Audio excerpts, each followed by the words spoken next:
Hi, welcome to love talkies. Priya Sakhi episode number 73. Vikram రావడంతో పరిగెత్తుకుంటూ వెళ్ళి అతన్ని హగ్ చేసుకుంది అక్షర. ఆమె భుజం చుట్టూ చేతులు వేసిన విక్రమ్, కూల్గా ఉండు అక్షర, టెన్షన్ పడుకు, నేను వచ్చేసాను కదా అని అంటూ ఆమెను లోపలికి తీసుకెళ్లాడు. ఆమె ముఖంలో భయాన్ని చూసిన విక్రమ్, చూడు, నువ్వు ఈ విక్రమ్ వైఫ్వి, ఇలా భయపడితే ఎలా?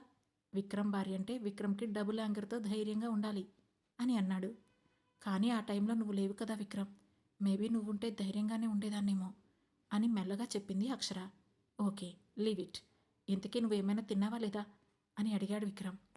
అక్షర సైలెంట్గా ఉండేసరికి మెయిడ్ను పిలిచి భోజనం తెప్పించిన విక్రమ్ మెల్లగా అక్షరతో మాట కలుపుతూ ఆమెను కడుపు నిండా తినేలా చేసి, పద ఇక వెళ్ళి పడుకో అని చెప్పాడు. నాకు నిద్ర రావట్లేదు విక్రమ్ అని చెప్పింది అక్షర. ఇలా కూర్చొని ఆలోచిస్తూ ఉంటే ఎలా వస్తుంది? ముందు వెళ్ళి పడుకో, పదా అంటూ ఆమెను రూమ్కి తీసుకెళ్లి పడుకోబెట్టి మెడ వరకు బ్లాంకెట్ కప్పి ఏసీ అడ్జస్ట్ చేసి ఆమె వైపు చూశాడు విక్రమ్. అక్షర కళ్ళు మూసుకోకుండా అతన్నే చూస్తూ ఉండడంతో, నేను ఇక్కడే ఉంటాను, నువ్వు నిద్రపో అని చెప్పాడు. ఆ మాటతో అక్షర మెల్లగా కళ్ళు మూసుకుంది. ఆమె ఎదురుగా కూర్చున్న విక్రమ్ తననే చూస్తున్నాడు. ఫోన్లో మాటల్లో ఆమె భయపడేది గమనించాడు. కానీ అక్షరని ఇలా లైవ్లో భయపడుతూ చూస్తుంటే అతనిలో ఆ టార్గెట్ చేస్తున్న వ్యక్తిపై కోపం పిక్స్కి వెళుతోంది. ఇక త్వరగా వీటన్నిటికీ చెక్ పెట్టేయాల్సిందేనని డిసైడ్ అయ్యాడు విక్రమ్. కొద్దిసేపటికి అక్షర డీప్ స్లీప్లోకి వెళ్ళింది. దాంతో శబ్దం చేయకుండా అక్కడి నుండి బాల్కనీలోకి వెళ్ళిన విక్రమ్ కొన్ని ఫోన్ కాల్స్ మాట్లాడి శివాని, వరుణ్, రితిక, రవీంద్రపై ఫోకస్ పెంచమని చెప్పాడు. అతను ఆ కాల్స్లో ఉండగానే ఒక్కసారిగా విక్రమ్ అని గట్టిగా అరిచింది అక్షర. మరోవైపు రితిక హాల్లో ఒంటరిగా కూర్చొని ఆలోచిస్తూ ఉంది. అప్పుడే ఆమె దగ్గరికి వచ్చిన వనిత, బేబీ, ఏం థింక్ చేస్తున్నావు అని అడిగింది. నథింగ్ మామ్, వరుణ్ గురించి ఆలోచిస్తున్నాను అని చెప్పింది రితిక. ఇంకా ఏముంది ఆ వరుణ్ గురించి థింక్ చేయడానికి అని చిరాగ్గా అడిగింది వనిత. ఆ మాటకు తల్లివైపు అయోమయంగా చూసింది రితిక. అప్పుడు వనిత, అవును, ఇప్పుడు అతను జీరో, అతని వెంట నువ్వుంటే నువ్వు కూడా పెద్ద జీరోనే అవుతావు. ఇక అతని గురించి థింక్ చేయాల్సిందేమీ లేదు. నీకోసం మేము మంచి మ్యాచ్ చూస్తాం, మేము చూసిన వాడిని పెళ్లి చేసుకో అని చెప్పింది వనిత. ఏం మాట్లాడుతున్నావు మమ్మీ? ఇంతకుముందు కూడా ఇదే చేశారు కదా.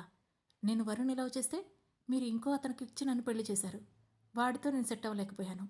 ఈరోజేమో వాడు నా వల్ల ప్రాబ్లంలో ఉన్నాడు. పైగా వాడి వల్ల వరుణ్ లైఫ్, నా లైఫ్ క్రిటికల్ పొజిషన్కి వచ్చింది. మళ్ళీ ఇప్పుడు వరుణ్ వదిలేసి ఇంకొకరిని చేసుకోమంటున్నావా? ఏంటిది అని అసహనంగా అడిగింది రితిక. చూడు, వాళ్ళు వీళ్ళ గురించి ఆలోచిస్తే ఇంతే ఉంటుంది. మేము నీకు చూసిన పెళ్లి సంబంధం చాలా మంచిది. నువ్వే వరుణ్ కోసం అతన్ని కాదనొచ్చావు, అందులో మా తప్పేం లేదు అని అంది వనిత. తప్పు ఎవరిదైనా ఇప్పుడు తప్పైతే జరిగిపోయింది కదా మమ్మీ, మళ్ళీ నేను అలాంటి మిస్టేక్ చేయాలనుకోవడం లేదు. అయినా ఇది నా లైఫ్, నా ఇష్టం. నాకు నచ్చిన వాళ్ళనే నేను పెళ్లి చేసుకుంటాను. ఒకవేళ చేసుకోలేకపోతే లైఫ్ అంతా ఇలానే ఉంటాను. మీరు ఊరికే నా పెళ్లి గురించి మాట్లాడకండి అని అంది రితిక. నువ్వేమీ చిన్నపిల్లవి కాదు, మనకేమీ కోటాను కోట్ల ఆస్తులు లేవు. ఏదో ఒక 50 కోట్లలో ఒక చిన్న బిజినెస్ ఉంది, అంతే. నువ్వు ఒక మంచి వ్యక్తిని పెళ్లి చేసుకొని నీ లైఫ్ సెటిల్ అయితే ఇక మాకు కూడా ఏ ప్రాబ్లం ఉండదు అని చెప్పింది వనిత. నేనెవ్వరిని పెళ్లి చేసుకోను, వరుణ్ణి మాత్రమే పెళ్లి చేసుకుంటాను అని చెప్పింది రితిక. ఉన్నాడో చచ్చాడో తెలియని వాడిని పెళ్లి చేసుకుంటానంటున్నావంటే నీ ఉద్దేశం ఏంటి అని అడిగింది వనిత. అమ్మా, నువ్వు తప్పుగా మాట్లాడుకు, వరుణ్ చనిపోలేదు అని చిరాగ్గా అంది రితిక. చనిపోలేదా? మరెక్కడున్నాడు అని అడిగింది వనిత. ఏమో నాకు తెలీదమ్మా అంది రితిక. ఉన్నాడు అని తెలిసినప్పుడు అతను ఎక్కడున్నాడో తెలియకుండా ఉంటుందా ఏంటి? ఉన్నాడని మరి అంత గట్టిగా ఎలా చెప్పగలిగావు? అంటే ఖచ్చితంగా అతను ఎక్కడున్నాడో నీకు తెలిసే ఉంటుంది.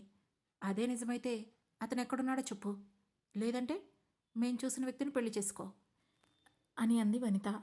మమ్మీ ప్లీజ్, నాకు ఒక 6 months టైం ఇవ్వు, వరుణ్ వచ్చేస్తాడు అని అంది రితిక. అంటే తను ఎక్కడున్నాడో నీకు తెలుసా అని అడిగింది వనిత. ఎందుకు మమ్మీ పదే పదే అదే ప్రశ్న అడుగుతున్నావు అని కోపంగా అడిగింది రితిక. ఎందుకంటే ఇప్పుడు ఆ విషయం మీదే మన ఫ్యామిలీ భవిష్యత్తు ఆధారపడింది కాబట్టి అని చెప్పింది వనిత. అసలు నువ్వు ఏం మాట్లాడుతున్నావు మమ్మీ అని అయోమయంగా తల్లివైపు చూసింది రితిక.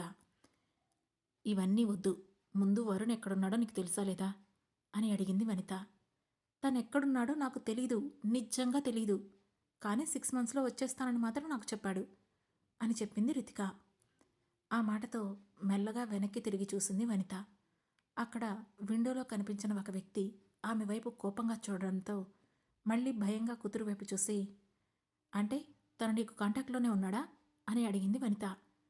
లేడు, కానీ ఎప్పుడో ఒకసారి తనకు అవసరమైనప్పుడే కాల్ చేస్తాడు. అయినా ఇవన్నీ ఎందుకు అడుగుతున్నావు మమ్మీ అని నుదురు చిట్లించి అడిగింది రితిక. కూతురివి, నీ గురించి ఆ మాత్రం తెలుసుకోవడం నా బాధ్యత కదా. నువ్వు కూడా ఎందుకు ఊరికే అనుమానంగా చూస్తున్నావు అంటూ గయ్యం లేచింది వనిత. అది చూసి తన తల్లి ఏదో డిఫరెంట్గా బిహేవ్ చేస్తుందని అర్థం చేసుకున్న రితిక ఏదో అనుమానంగా అనిపించి, మమ్మీ నాకు హెడేక్గా ఉంది, నేను తర్వాత మాట్లాడతాను అని చెప్పి వెంటనే రూమ్కి వెళ్ళిపోయింది. వనిత కూడా వెంటనే అక్కడి నుంచి లేచి బయటికి వెళ్ళి తనను వాచ్ చేస్తున్న వ్యక్తితో, మీరు అడగమన్నట్లు అడిగాను కదా, ఇక మా ఆయన్ని వదిలేయండి అని భయంగా అడిగింది. మేం అడగమన్నట్లు అడిగావు, కానీ మాకు కావాల్సిన ఇన్ఫర్మేషన్ రాలేదు. ఆ వరుణ్ ఎక్కడున్నాడో క్లియర్గా తెలుసుకొని మాకు ఇన్ఫర్మేషన్ ఇవ్వు, అప్పుడు నీ మొగుడిని వదిలేస్తాం అంటూ హరిప్రసాద్ను లాక్కుంటూ తీసుకువెళ్లారు విక్రమ్ మనుషులు. దాంతో వనిత భయంగా వాళ్ళు తీసుకెళ్తున్న తన భర్త వైపు చూస్తూ ఏడ్చేసింది. రూమ్లోకి వచ్చిన రితిక, ఎందుకు మమ్మీ ఏదో డిఫరెంట్గా బిహేవ్ చేస్తుంది, కంగారుగా అడుగుతోంది. ఇన్ని రోజులు వరుణ్ గురించి పెద్దగా పట్టించుకోలేదు, కానీ ఈరోజు ఏదో కోపంగా ఆవేశంగా అరుస్తుంది. అసలేం జరిగి ఉంటుంది అని ఆలోచనలో పడింది. మరోవైపు శివాని రవీంద్ర నిశ్చితార్థం రోజు రానే వచ్చింది. ఆ రోజు ఉదయమే స్నేహలత ముందు రోజు ఇచ్చిన చీర కట్టుకొని నగలు వేసుకొని రెడీ అయ్యి బయటికి వచ్చింది శివాని. అప్పుడే తన రూమ్లో నుంచి ఆమె చీరకు మ్యాచ్ అయ్యే షార్వాణిలో ఎంట్రీ ఇచ్చాడు రవీంద్ర. దాంతో అతన్ని చూస్తూనే నిదురు చిట్లించిన శివాని తన డ్రెస్ను అతని డ్రెస్ను మార్చి చూసుకొని మళ్ళీ తిరిగి తన రూమ్లోకి వెళ్ళిపోయింది. ఇదేంటి ఇలా రూమ్లోకి వెళ్తుంది అని అనుకుంటూనే కిందికి వెళ్ళిపోయాడు రవీంద్ర. రూమ్లోకి వెళ్ళిన శివాని మరొక పట్టుచీర తీసి కట్టుకొని కిందికి వచ్చింది. దాంతో ఆమెను చూస్తూనే పళ్ళు పటపటా కొరికిన రవీంద్ర, నా మీద నీకు ఇంత ద్వేషం ఎప్పుడు మొదలైంది శివ అని మనసులోనే అనుకున్నాడు. అప్పుడే ఆదికేశవ్ కూడా వచ్చి, అయిపోయిందా శివ, స్టార్ట్ అవుదామా అని అడిగాడు. వెంటనే స్నేహలత శివాని కట్టుకున్న చీర వైపు చూస్తూ, ఇదేంటి శివ, నేను నీకు నిన్నిచ్చిన చీర వేరే కదా, ఈ చీర కట్టుకున్నావేంటి అని అడిగింది. నాకు ఆ చీర నచ్చలేదు, అందుకే ఇది కట్టుకున్నాను అని చెప్పింది శివాని. కానీ ఆ చీరను ప్రత్యేకంగా ఈ రోజు కోసమే నేయించాను, వెళ్ళి కట్టుకొని రాపో అని అంది స్నేహలత. నాకు నచ్చలేదన్నాను కదా, ఎందుకు ఫోర్స్ చేస్తున్నారు వదినా అని సీరియస్గా అంది శివాని. ఆ మాటతో తనకిష్టం లేదంది కదా, వదిలేయండి, అసలే ఇప్పటికే లేట్ అవుతుంది, పదండి అని అన్నాడు ఆదికేశవ. దాంతో అందరూ కలిసి గుడికి బయలుదేరుతుండగా అప్పుడే ఆ ఇంటి ముందు ఒక స్పోర్ట్స్ కార్ వచ్చి ఆగింది. ఆ కార్ చూస్తూనే నుదురు చుట్లించిన శివాని వచ్చింది ఎవరా అని చూస్తూ ఉండగా అందులో నుండి స్నేహలత కూతురైన 17 సంవత్సరాల బిందు కిందకి దిగింది. థైస్ పై వరకు షార్ట్, నడుము కనిపించేలా స్లీవ్లెస్ టాప్తో ఉంది. కారు దిగడంతోనే పరిగెత్తుకుంటూ వచ్చి, హాయ్ శివ, హాయ్ మామా, కంగ్రాచులేషన్స్ బోత్ ఆఫ్ యూ అంటూ ఇద్దరిని ఒకేసారి హక్ చేసుకుంది. అసలు ఆ అమ్మాయి ఎందుకు కంగ్రాచులేషన్స్ చెబుతుందో అర్థం కాక అయోమయంగా చూసింది శివాని.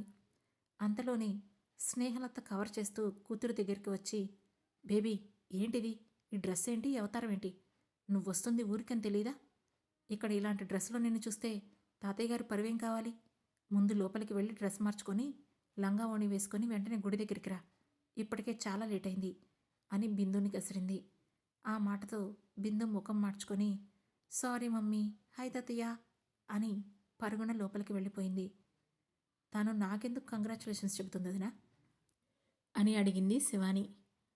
తనేదో మాట్లాడుతుందిలే, తనకేం తెలీదు, పిచ్చిది, దాని మాటలు వదిలే, మనకి గుడికి లేట్ అవుతుంది, పదా అంటూ హడావుడి చేసింది స్నేహలత.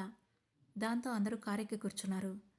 అప్పుడు శివాని ఆలోచిస్తూ, రవీంద్రకి నాకు ఇద్దరికీ సేమ్ ఒకేలాంటి డ్రెస్సెస్ ఇచ్చారు, ఇప్పుడు ఆ బిందు ఏమో వచ్చి కంగ్రాచులేషన్స్ చెప్పింది, అంటే అర్థమేంటి? మా ఇద్దరికి ఎంగేజ్మెంట్ ఏమైనా ఫిక్స్ చేశారా, లేదంటే డైరెక్ట్గా పెళ్లి చేసేస్తున్నారా? అయినా మ్యారేజ్ ఫిక్స్ చేస్తే నాన్నగారు నాకు చెప్పాలి కదా, లేదంటే నాన్నగారు చెప్పకుండా ఈ స్నేహలత రవీంద్ర ఏమైనా ప్లాన్ చేశారా? ఆల్రెడీ తనతో పెళ్ళొద్దని రవీంద్రతో ఇష్టం లేదని చెప్పాను కదా, అయినా కూడా ఈ ఎంగేజ్మెంట్ ప్లాన్ చేస్తున్నారా? లేదంటే ఇదంతా క్యాజువల్గా జరుగుతుందా? ఒకవేళ నిజంగా వీళ్ళు ఎంగేజ్మెంట్ కనుక ఫిక్స్ చేస్తే నేనేం చెయ్యాలి? ఊరందరి ముందు నాన్నగారి పరువు తీయలేను కదా, అలా అని రవీంద్రతో ఎంగేజ్మెంట్ చేసుకోవాలా అని అనుకుంటూ ఉండగానే ఆమె చేతిలో ఉన్న మొబైల్కి ఓ మెసేజ్ వచ్చింది. ఆ మెసేజ్ వైపు చూడగా అశ్వత్ నెంబర్ నుంచి కంగ్రాచులేషన్స్ బోత్ ఆఫ్ యూ అని బొకే ఎమోజెస్ కూడా ఉన్నాయి. అది చూసిన శివాని పిడికిట ఫోన్ని బంధించి పక్కనే ఉన్న స్నేహలత వైపు కోపంగా చూసింది. స్నేహలత కారులో రాజసంగా కూర్చొని ఏదో ఆ ఊరిని ఆమె పరిపాలిస్తున్నట్లుగా బయటికి చూస్తూ ఉంది. ముందు సీట్లో ఆ ఆదికేశవ్ కూర్చుంటే వెనకాల మరో కారులో వస్తున్నాడు రవీంద్ర. నాన్నగారు, గుడిలో ఏం పూజ జరుగుతుంది? అసలు దేనికోసం ఇదంతా చేస్తున్నారు అని అడిగింది శివాని. దాంతో ఆదికేశవ్ ఏదో చెప్పబోతుండగా, వెళ్తున్నాం కదా శివ, తెలుస్తుందిలే, అప్పుడే అంత ఆతృత ఏంటి అని అడిగింది స్నేహలత. నేను మిమ్మల్ని అడగలేదు వదినా అని సీరియస్గా చెప్పిన శివాని తండ్రి ఆన్సర్ కోసం చూస్తుంటే, ఇంకొక 10 నిమిషాలు శివ, నీకే అర్థమైపోతుంది కదా అని చెప్పాడు ఆదికేశవ. ఆ 10 మినిట్స్ కూడా ఆమెకు చాలా భారంగా అనిపిస్తోంది. ఓ మై గాడ్, ఇది ఎంగేజ్మెంట్ అయితే నేను ఇక్కడే బుక్ అయిపోతానా? కానీ నేను అశ్వత్ అనుకుంటూ ఇక ఆలోచించలేక అలానే ఆగిపోయింది శివాని. ఇంతలో కార్ గుడి ముందు ఆగింది. కారు దిగిన శివానికి అక్కడ పెద్ద పెద్ద ఫ్లెక్సీలు కనిపించాయి. శివాని ఊహించినట్లుగానే ఇద్దరికి ఎంగేజ్మెంట్ అన్నట్లు ఆ ఫ్లెక్సీల ద్వారా తెలుసుకున్న శివాని ఆమె వెనక అప్పుడే కారులో నుంచి దిగి వచ్చి నుంచున్న రవీంద్ర వైపు గుడ్లూరిమి చూసింది. కానీ ఆమె కోపాన్ని ఏమాత్రం పట్టించుకోకుండా నవ్వుతూ ఉన్నాడు రవీంద్ర. ఇంతలో కెమెరామెన్స్, వీడియోగ్రాఫర్స్ వచ్చి వాళ్ళిద్దరు పిక్స్ తీస్తున్నారు.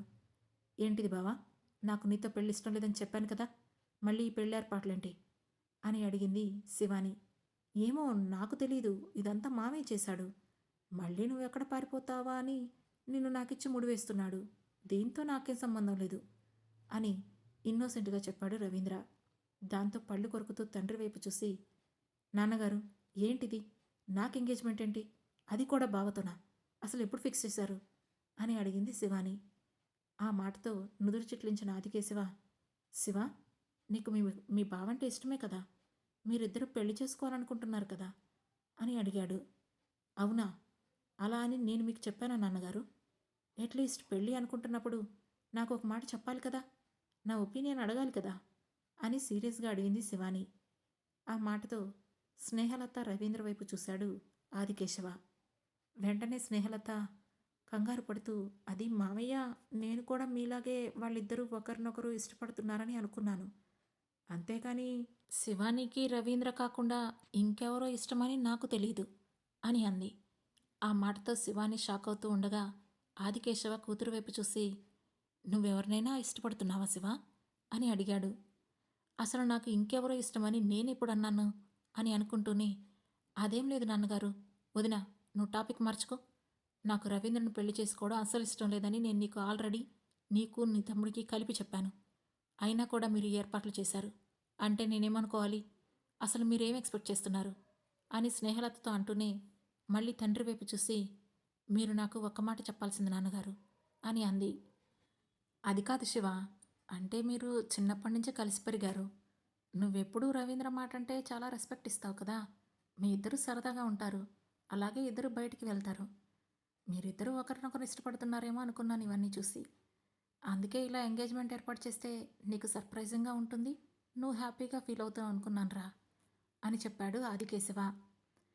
ఇంత దూరం వచ్చాక ఇప్పుడు ఎంగేజ్మెంట్ ఆపేస్తే మన కుటుంబ పరువు పోతుంది మావయ్య అని హెచ్చరించినట్లుగా చెప్పింది స్నేహలత. దాంతో స్ట్రాంగ్గా ఒక చూపు ఆమెకు విసిరింది శివాని.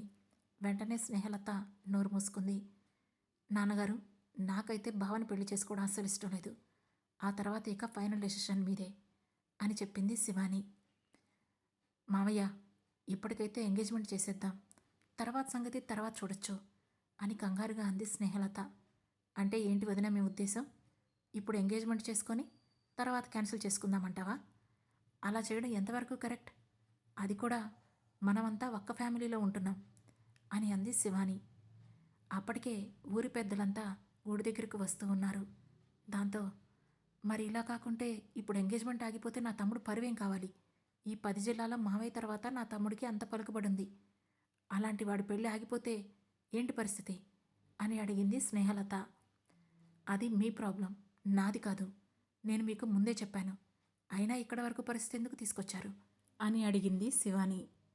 దాంతో ఆదికేశవ స్నేహలత రవీంద్ర వైపు కోపంగా చూసి, శివ, నువ్వు వెళ్ళి కారెక్కి కూర్చో అని చెప్పాడు. దాంతో సరే నాన్నగారు అంటూ అక్కడి నుంచి వెళ్ళిపోయింది శివాని. అప్పుడే అక్కడికి వచ్చిన పెద్ద మనుషుల వైపు చూసి, శివానికి కొంచెం ఒంట్లో బాగోలేదు, ఎంగేజ్మెంట్ కొద్ది రోజుల తర్వాతకు పోస్ట్ పోన్ చేశాను, అందరికీ భోజనాలు పెట్టించి జాగ్రత్తగా పంపించండి అని చెప్పాడు.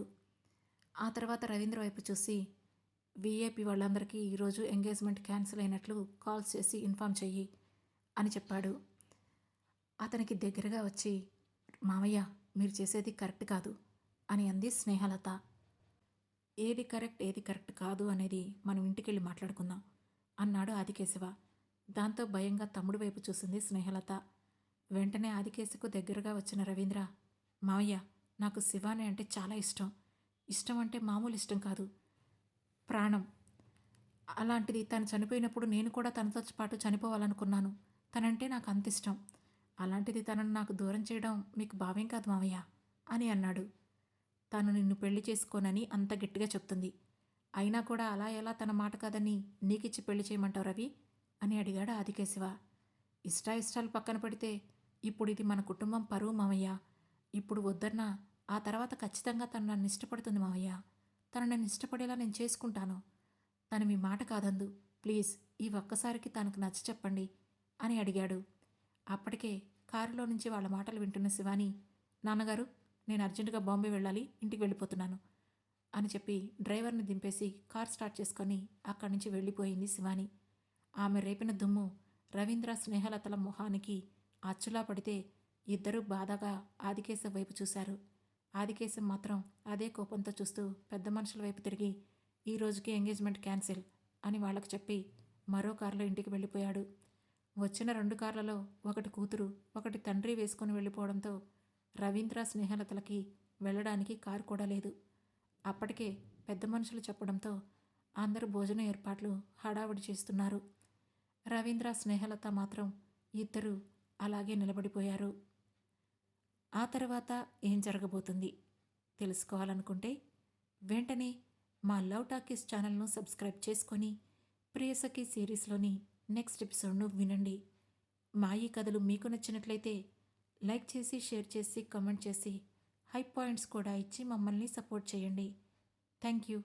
Thanks for watching.